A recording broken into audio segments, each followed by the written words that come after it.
Hi అండి. ఇవాళ రొయ్యల వేపుడు చూపిస్తున్నాను.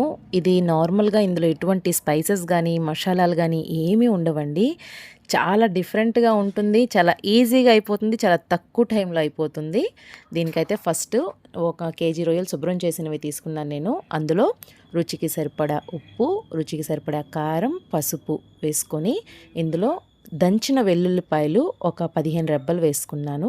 ఒక పావు స్పూన్ సోంపు, ఒక పావు చిప్ప పచ్చి కొబ్బరి తురుము, అదేవిధంగా 2 ఉల్లిపాయలు సన్నగా తరిగి తీసుకోవాలి, 2 పచ్చిమిర్చి, కొంచెం కరివేపాకు, కొంచెం కొత్తిమీర అన్నీ సన్నగా తరిగి వేసుకోవాలి. ఈ విధంగా చక్కగా తరిగిన ముక్కలన్నీ వేసేసుకొని దీన్ని చక్కగా ఆ రొయ్యలకి ఉప్పు కారం పట్టేటట్టు బాగా కలుపుకొని మ్యారినేట్ చేసుకోవాలి. ఈ మ్యారినేట్ చేసుకొని మనం ఎంతసేపు పక్కన పెట్టుకుంటే అంత చక్కగా ఉంటుందండి. కనీసం ఒక 10 నిమిషాలన్నా పక్కన పెట్టండి. ఈ విధంగా మ్యారినేట్ చేసాం కదా, దీన్ని మూత పెట్టేసి పక్కన పెట్టేసుకుందాం. ఇప్పుడు ఒక ప్యాన్లో ఒక 100 ml ఆయిల్ వేసుకొని అందులో మనం ముందుగా మ్యారినేట్ చేసి పెట్టుకున్న పచ్చి రొయ్యలు ఉన్నాయి కదా, ఆ పచ్చి రొయ్యల్ని వేసి వేయించుకోవాలి. దీంట్లో ఎటువంటి మసాలాలు యాడ్ చేయలేదు, ఎటువంటి స్పైసెస్ కానీ ఏమీ యాడ్ చేయలేదు కాబట్టి గ్యాస్ ప్రాబ్లం ఉన్న పేషెంట్స్ కానీ, ఇంకా మనకి డైజెషన్ లేని పేషెంట్స్ కానీ ఎవరైనా సరే ఈజీగా తీసుకోవచ్చండి. ఎందుకంటే మనం ఇందులో ఎటువంటి మసాలాలు వేయలేదు కాబట్టి చాలా మైల్డ్ స్పైసెస్ ఉంటాయి. అందరూ తప్పకుండా ఒకసారి ట్రై చేయండి. దీంట్లో ఎటువంటి వాటర్ కూడా యాడ్ చేయాల్సిన పని లేదండి.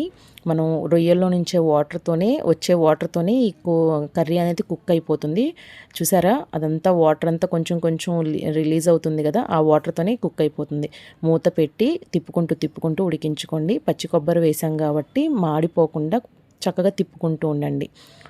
మనకి చుట్టూ నూనె తేలుతుంది అంటే కూర ఉడికిపోయినట్టేనండి. ఆ స్టేజ్ వచ్చే వరకు కొంచెం కూర అంతా చక్కగా కమ్మటి వాసన వస్తూ ఉంటుంది. ఇక్కడైతే నేను టేస్ట్ కోసం కొంచెం కాజు జీడిపప్పు యాడ్ చేశానండి. కావాలనుకుంటే వేసుకోవచ్చు, లేకపోతే లేదు, అదే ఆప్షన్ అనమాట, మీ ఇష్టం. ఈ విధంగా వేసుకొని ఆయిల్ చూసారండి, చుట్టూ ఆయిల్ తేలుతుంది అంటే కుక్ అయిపోయినట్టే. ఇది ట్రైబల్ ఏరియాస్లో ఎక్కువగా చేస్తూ ఉంటారండి. వాళ్ళు కొండల్లో లోయల్లో ఉండేవాళ్ళు ఉంటారు కదా, వాళ్ళ దగ్గర ఈ రెసిపీ ఎక్కువగా చేస్తూ ఉంటారంట. తప్పకుండా ట్రై చేయండి. అట్లాగే కొంచెం ఫ్రెష్గా కొత్తిమీర చల్లుకొని మనం దీంట్ని రోటీస్లోకి, రైస్లోకి, దేంట్లోకైనా తినచ్చండి. ప్లీజ్ నా వీడియో కనుక నచ్చితే లైక్ చేస్తూ ఉండండి, షేర్ చేస్తూ ఉండండి, నా ఛానల్ని సబ్స్క్రైబ్ చేసుకోండి. Thanks for watching. Thank you.